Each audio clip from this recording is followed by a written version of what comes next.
Oi, pessoal! Boa noite a todos! Tudo bem com vocês? Então, hoje temos mais uma conversa, né? Vamos conversar hoje sobre mais um assunto do Livro dos Espíritos. Vamos conversar mais especificamente sobre o assunto perispírito, tá? Então, vamos conversar mais um pouquinho e durante aí a conversa vão ser colocados aí alguns slides, né, que vocês, se quiserem, depois podem rever o vídeo, pausar, né, para poder ver com mais calma, tá? Tem inclusive imagens de materializações, tá? De experiências, inclusive, que cientistas famosos fizeram, tá bom? Então vamos agora dar continuidade à nossa conversa, iniciar a leitura aí da página de início. Vamos lá, gente.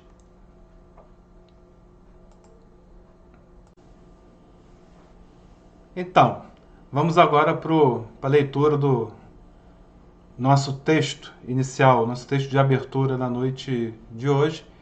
Vou ampliar aqui para vocês verem. O nome do texto é Provas Decisivas. É a lição 68 do livro Espírito da Verdade, psicografia de Francisco Cândido Xavier e de Valdo Vieira. E a psicografia, né, quem ditou esse texto foi o espírito Lameira de Andrade. Então, vamos lá, vamos ampliar mais ainda para que vocês possam acompanhar. Então, Provas Decisivas, lição 68, livro Espírito da Verdade, referência ao capítulo 5, item 19, de O Livro dos Espíritos. Clamas contra o infortúnio que te visita e desespera-te, sem reação construtiva, ante as horas de luta.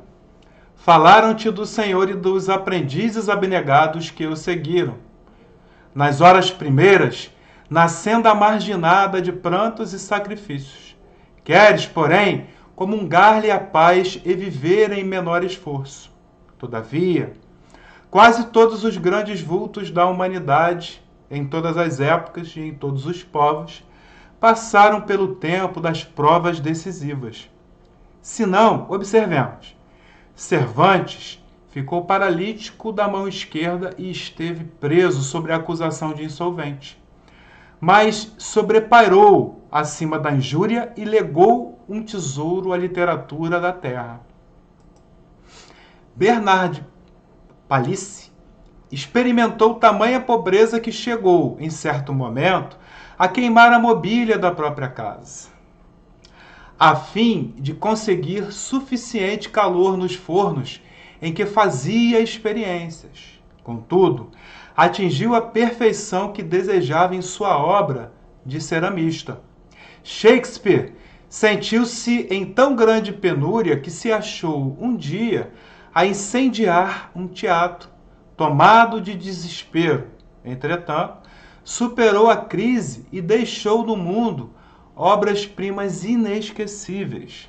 Victor Hugo esteve exilado durante 18 anos. Todavia, nunca abandonou o trabalho e depois o corpo físico no solo de sua pátria, sob a admiração do mundo inteiro.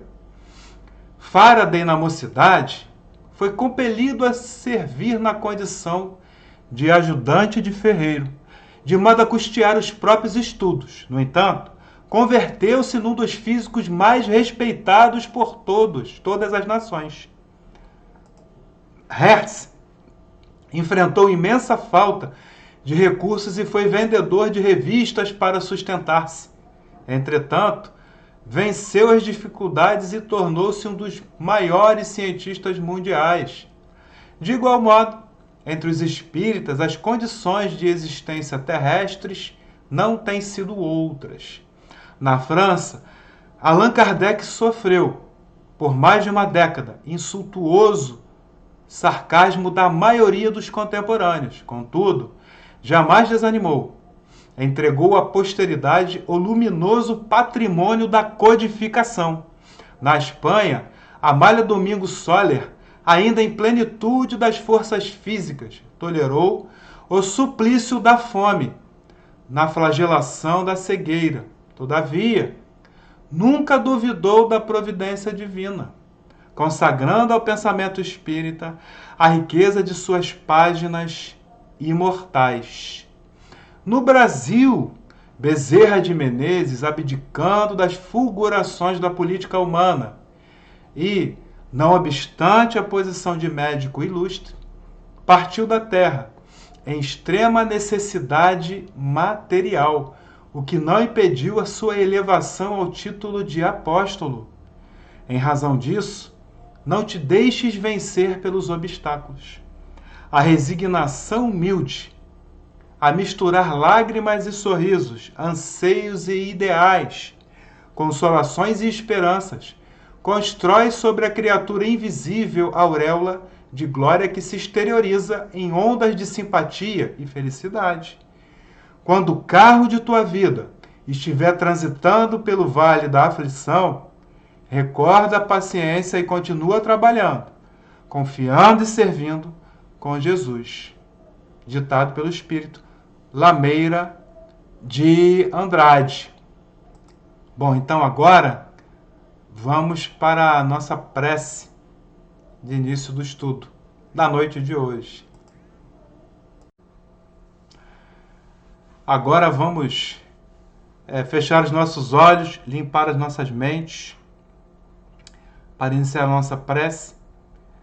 E já iniciando, agradecemos pela oportunidade, do nosso encontro de hoje e pedimos proteção para o nosso encontro, que tudo ocorra bem e que nossos guias e mentores estejam conosco e que nós possamos ser brindados com bênçãos e bálsamos e luzes em nossos lares que possam auxiliar o ambiente de nossos lares. E assim, Pai querido, na bênção de Deus e no amparo de Mestre Jesus, damos iniciado a nossa conversa, o nosso estudo da noite de hoje. Graças a Deus. Então vamos lá ao nosso estudo, gente. Bom, então vamos lá, No preâmbulo do livro O que é o Espiritismo, é dito que o Espiritismo é uma ciência que trata da natureza, da origem e do destino dos espíritos. E também de suas relações com o mundo corporal. O Espiritismo, então, é ao mesmo tempo uma ciência de observação e uma doutrina filosófica. Como ciência, consiste nas relações que podem estabelecer com os espíritos. Como filosofia, compreende todas as consequências morais que decorrem dessas relações.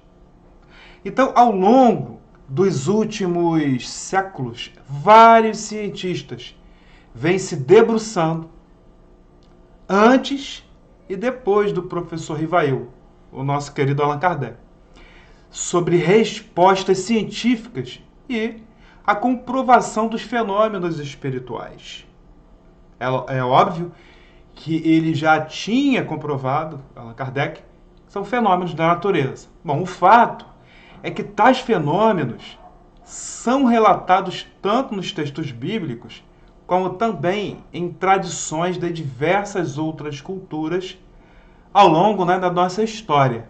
Aí deixa eu aqui alterar o quadro para vocês verem as manifestações que eu coloquei aqui no início, quando a gente observa as imagens.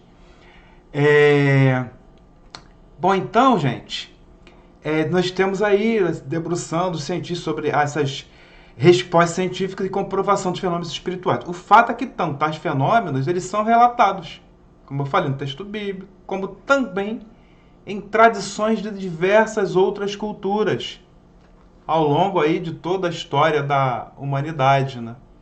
Bom, e em nossa conversa de hoje, os fenômenos que nos interessam estão relacionados com as aparições, as materializações, materializações essas do que chamam de espírito, essas materializações, mas, na verdade, são flagrantes da percepção do perispírito, que é o assunto de hoje. Então, proporcionados pela substância que chamamos de ectoplasma, emanada por médios de efeitos físicos, que envolve o perispírito e ele se torna aparente às nossas vistas. Então, esse nome de ectoplasma, inclusive, foi dado pelo grande cientista francês, tá? O Charles Richet, que ganhou, inclusive, o Prêmio Nobel de Medicina em 1913. Outros grandes cientistas, né, além de Charles Richet, muito famosos e com grandes descobertas, fizeram grandes descobertas e registros, especificamente ao Espiritismo, né? E como sempre acontece desde o início dos tempos, sempre tem alguém que critica, mas não fundamenta. É sempre assim. Critica muito mais por preconceitos, por inveja, e dificilmente é por inteligência, por ciência e por conhecimento, por observação profunda. Senão não ia criticar, né? Inteligentes observam e não criticam, não julgam, vão lá estudar. Então, que o diga o nosso próprio filósofo, o grande Tales, lá de Mileto, quando descobriu, por exemplo, a eletricidade, né, gente? Eu vou colocar aqui mais aí um pouco para vocês verem. Ele esfregou âmbar em um pedaço de pele de carneiro. E aí, né, descobriu a eletricidade. Mas ainda bem, né, que homens de mente pequena, inclusive os que dizem que o novo, né, a descoberta, contrariam ou contrariavam naquela época os deuses. E depois dos deuses virou Deus, contrariavam Deus. E essas pessoas de mentes pequenas não impediram que as mentes brilhantes nos brindassem com fantásticas descobertas tecnológicas, nos tirando da ignorância. A pesquisa da existência do mundo espiritual, dos espíritos e das materializações sempre envolveu inteligência, persistência, tá? Coragem e brilhantismo, né, gente? Então, graças a esses homens destemidos, acima de seu tempo, notáveis cientistas, como, por exemplo, William Crookes, Gustav Gelley, Ernesto Bozano, Alexander Aksakov, Paul Guibier, pegando aqui a carona na colinha sobre os nomes, Alfred Russel Wallace, Emanuel Swedenborg, Franz Anton Mesmer, Michael Faraday, gente, campo de Faraday, né? E, sobretudo, Denisar Rivail, o nosso querido Allan Kardec. Temos atualmente, graças a esses homens aqui, exemplificando, né?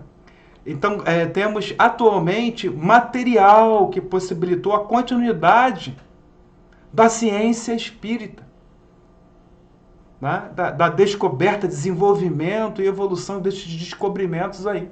William Crookes, por exemplo, ele obteve êxito em fotografar lá nas décadas dos anos 1870, 1880, o espírito chamado Kate King, com auxílio da médium Florence Cook. É só olhar na internet, tá? Tá no Wikipedia, inclusive. William Jackson Crawford, irlandês, engenheiro, com auxílio da médium Caitlin Gottiger, realizou pesquisas sobre a imortalidade da alma, gente. Então, William Crookes, né, e esses outros cientistas fotografaram fenômenos, por exemplo, como levitação de mesas, movimentação de objetos, ectoplasma e, sobretudo, materializações do perispírito, que tem gente que chama aí, né, de muitos nomes. Bom, o Dr. William Oxley, por exemplo, ele conseguiu, com o auxílio da médium Elizabeth Desperance, cujo verdadeiro nome era Mrs. Hope, a materialização, olha só, de 27 rosas e outras plantas. Então, a existência do perispírito também foi percebida cientificamente, olha só, em 1981. Olha esse tempo todo, desde os anos 1800 até os anos 1900, já na nossa era. Então, em 1981, foi pelo bioquímico Rupert Sheldrake, através da nomenclatura campos mórficos ou morfogênicos. E também por cientistas russos, em 1968, usando um outro nome, né, para a mesma coisa, usando o nome de corpo bioplásmico. Então, os russos, os cientistas russos, anunciaram que descobriram que todos os seres vivos, olha só, plantas, animais e os homens, possuem não apenas o corpo físico, constituído de átomos e moléculas, mas também o quê?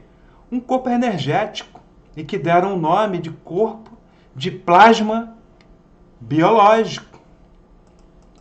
Então foi aí, né, nessa evolução, né? Bom, eu diminuo aqui para vocês acompanharem mais um pouco o raciocínio. Então, nossa querida, falando agora dos elementos gerais do universo, dando continuidade a esse assunto que envolve o perispírito, o assunto perispírito, né? Que o perispírito envolve o corpo, já vamos conversar sobre isso. Então, a nossa querida Joana de Cusa, mais conhecida por nós como Joana de Ângeles, nos fala lá no livro Autodescobrimento, uma busca interior, que o ser humano é um conjunto harmônico, tá, de energias, constituído de espírito, matéria, mente, perispírito, emoção e corpo físico, que interagem em fluxo contínuo uns sobre os outros. Fala ela isso lá no livro, essa afirmação. E Joana também nos lembra que Albert Einstein, ele definiu o homem como sendo um conjunto eletrônico regido pela consciência. E nessa direção, gente, nós temos as questões 27 e 79 de O Livro dos Espíritos, tá? Que apontam que há dois elementos gerais do universo. Vocês podem acompanhar aqui pelo quadrinho. A matéria, que é o elemento material, e o espírito, que é o elemento inteligente. E acima de tudo, existe Deus, que é o criador de todas as coisas, né? O pensamento, então, ele é a essência do próprio espírito. Vão acompanhando aqui no quadrinho, tá? Que resumidamente tem tudo isso para a gente ir fechando o raciocínio. Então, desejos, emoções, sentimentos, vontade, ideia e imaginação são pensamentos. Não conseguimos, gente, parar de pensar. Nem dormindo ficamos sem pensar, porque temos sonhos, né? Para a filosofia, então, a matéria, agora saindo do pensamento, é tudo que não é espírito. É o conceito negativo. Ou seja, é tudo o que não é, então, pensamento para a filosofia. O espírito é definido lá na questão 23 de O Livro dos Espíritos como princípio inteligente do universo. A matéria é conceituada lá na letra A da questão 22, também do Livro dos Espíritos, como o laço que prende o espírito. É um instrumento, né, portanto, de que ele, o espírito, se serve, sobre o qual, ao mesmo tempo, exerce a sua ação, o espírito, sobre a matéria. A matéria, então, é o agente em que o espírito atua, tá? Por isso, vocês acompanhando aí, eu coloquei, né, as setinhas, né, as ligações de forma resumida, como se fosse um mapa mental. Bom, a ciência, ela vem ao longo do tempo, então, variando esse conceito de matéria. Quanto mais temos evoluções tecnológicas descobertas, vemos que matéria é mais do que nos ensinaram, hein? Olha só, para Newton era massa, nós aprendemos esse conceito, portanto, palpável, é visível. Aí foi evoluindo, que para Einstein, matéria é energia condensada. Já para o biólogo Tom Stonier, matéria é informação. Então, estou aqui conversando, juntando, né, ciência, filosofia e religião, senso moral. Tá? Esse aí é a proposta do Espiritismo. Ciência, filosofia e religião. Então, o fluido cósmico, né, universal, que nós chamamos de FCU, que está ali, também no quadrinho, ele está colocado entre o espírito e a matéria, e sob a ação do espírito. O homem é, portanto, formado de 3 partes essenciais. É pelo quê? Então, que ele é formado. Deixa eu mudar aqui para vocês me verem um pouquinho, né, ampliado. Então, o homem é formado por 3 partes essenciais. O corpo ou o ser material. Né? Corpo físico também, né? E tem também o perispírito e o espírito, né? A alma, que é o perispírito mais o espírito. Ou seja, o corpo físico, gente, ele é o quê? Ele é o corpo físico, né, que envolve o perispírito, que envolve o espírito. E ele é a alma, ou seja, que é o perispírito mais o espírito. E o princípio intermediário é o perispírito, substância vaporosa ou envoltório semimaterial, de acordo com o que está descrito nas questões 93, 135 e 135A de O Livro dos Espíritos. Lá na questão 93, inclusive, Kardec nos afirma, né, nos informa o quê? Que assim como o germe de um fruto, né, ele é revestido pelo perisperma, tá? O espírito propriamente dito é circundado por um envoltório. Nós temos, por exemplo, pega uma fruta aí, o abacate, o pêssego, e nós temos a casca, nós temos aquilo, né, a carne, né, da fruta, e o miolo lá que nós temos o caroço. É assim que Kardec tentou, né, fazer aí essa alusão para melhorar o entendimento nosso, né? Bom, ou seja, o corpo físico é o envoltório material, ele envolve o perispírito, que por sua vez envolve o espírito. O perispírito já era conhecido dos médiuns videntes de todas as culturas antigas, sob vários nomes, né? Então nós temos aí alguns de seus sinônimos, né, de até 5.000 anos antes de Cristo, por exemplo, ou até mais. Ka, no Egito, Lingasharina, Kamarupa, Manomaya Rocha, né, na Índia, corpo aeriforme, Iki na China, Nepesh em Israel, corpo sutil da alma, Oshema, o Kema, né, Edolam e corpo luminoso, lá na Grécia. Então nós podemos ver que, sobre vários nomes, nós temos aqui falando a mesma coisa, né? Então agora nós vamos conversar mais um pouco aí sobre os nomes, né?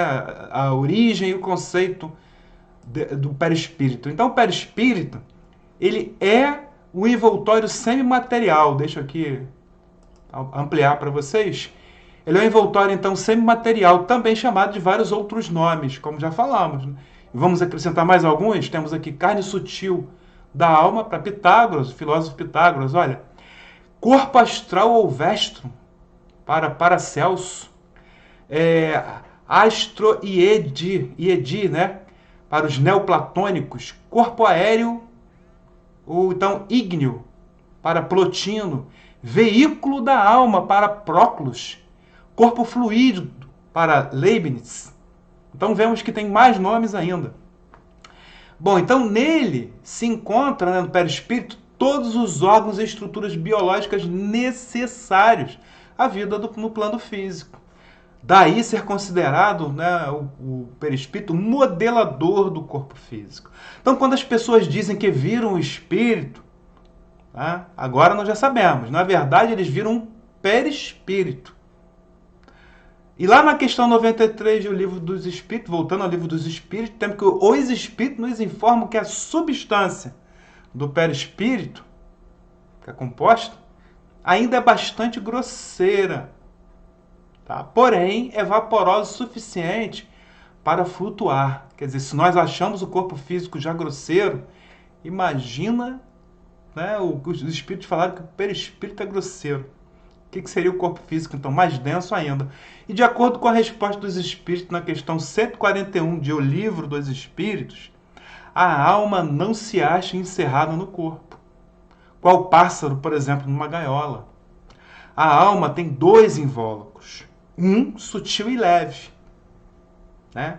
É o primeiro, ao qual chamamos de que perispírito, outro grosseiro, né, mais material e mais pesado, que é o corpo físico, que nós usamos aqui. Então, as questões 94, 94A e 95 do Livro dos Espíritos nos informam que o perispírito tem origem no FCU, né, que eu falei para vocês, fluido cósmico universal, de cada planeta, né? E ele assume a forma que o espírito quiser, tá, gente?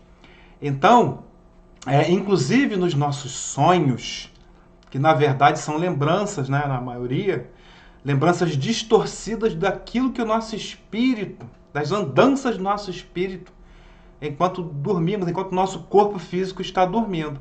Então, de acordo lá com a questão 7.4, item 13, do Livro dos Médiuns, tá? O espírito tira do fluido cósmico universal, do FCU, o invólucro semimaterial que constitui o que chamamos aqui, estamos conversando hoje, que é o perispírito. Bom, então agora vamos para mais um assunto, né? O que né? As funções e propriedades do perispírito. Vamos aprofundar um pouco mais. Então, dentre as funções do perispírito, nós temos o quê? Vou ampliar aqui para vocês acompanharem, tá? Ou até aqui, ó, mais ainda. Então, dentre essas funções, nós temos a função de reparação, tá ali em azul, ó, tá? De um lado. A de reparação diante dos acidentes corporais e enfermidades a que todos estamos sujeitos. A instrumental, que permite a interação do espírito. A de individualização, que torna a alma única e diferenciada. A de organização, gente, que aparece no processo de reencarnação, relativa à modelagem dos sistemas biológicos, levando, inclusive, à formação de um novo corpo físico para uma nova vida, né, com a influência das características de evolução moral nossa. Se teve suicídio na vida passada, vícios de bebida, tal, isso tudo vem, né, impregnado no perispírito que passa para o corpo físico. Então tem de sustentação que faz do perispírito um modelo invisível, assegurando o quê? A estabilidade da vida em meio da contínua renovação, né, que vão acontecendo aí com as células. E como propriedade, temos no outro lado aí em vermelho, propriedade do perispírito, temos várias, né? Mas vamos aqui destacar algumas, pelo menos. A plasticidade, a densidade, a luminosidade, a penetrabilidade, a visibilidade, a sensibilidade, a bicorporeidade e, por fim, o quê? A unicidade e a mutabilidade. Né? Bom, e agora vamos já para a parte de conclusão do nosso estudo. O pessoal aí do chat, né, não mandei um oi. Então, oi para vocês, obrigado aí por estarem, né, acompanhando e participando. Então, agora na conclusão, nós temos que Allan Kardec, né, vou colocar aqui para que vocês possam ver mais um pouco, afirmou que o estudo das propriedades do perispírito, dos fluidos espirituais e dos atributos fisiológicos da alma apontam para novos horizontes, tá? A ciência. Tá bom? E podem, deixa eu aqui alterar para vocês verem mais um pouco, né? E podem explicar uma multidão de fenômenos ainda incompreendidos por todos nós. E aí vem aquela ideia, né, de mística, né, que eram coisas dos deuses, né, e que não podia ver, o que não podia contrariar a Deus estudando isso, e nada disso. O Espiritismo, gente, lida então com materializações de espíritos através... O Espírito lida, né? E o Espiritismo, ele estuda, né? Ele também trabalha com essas materializações dos espíritos através dos seus perispíritos. Jesus, por exemplo, ele materializou-se por várias vezes aos seus apóstolos. Não é? E ele teve que também Moisés, né, barra Maomé, que foi barra, né, Moisés, né, que foi Maomé, e Elias, que depois veio como João Batista, materializaram-se na transfiguração. Tá tudo isso lá, né, no texto bíblico. Mas o espírito materializado, também apelidado aí por muitos, né, de fantasma, aparição, que nós mostramos até em algumas figuras no início da nossa conversa, né? Nada mais eles são do que perispíritos que nós estamos visualizando. Então, não pode ser confundido com o corpo físico, tá? Que é mais denso. Bom, então, agora, né, nós já conversamos sobre o perispírito, tudo, né? O tempo passa rápido, né? Porque tem bastante informação.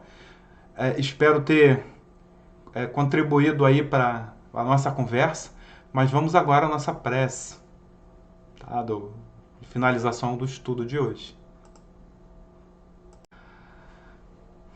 Então, pessoal, vamos agora fechar os nossos olhos, mais uma vez limpar as nossas mentes e vamos imaginar, mentalizar a cor verde, a cor da cura.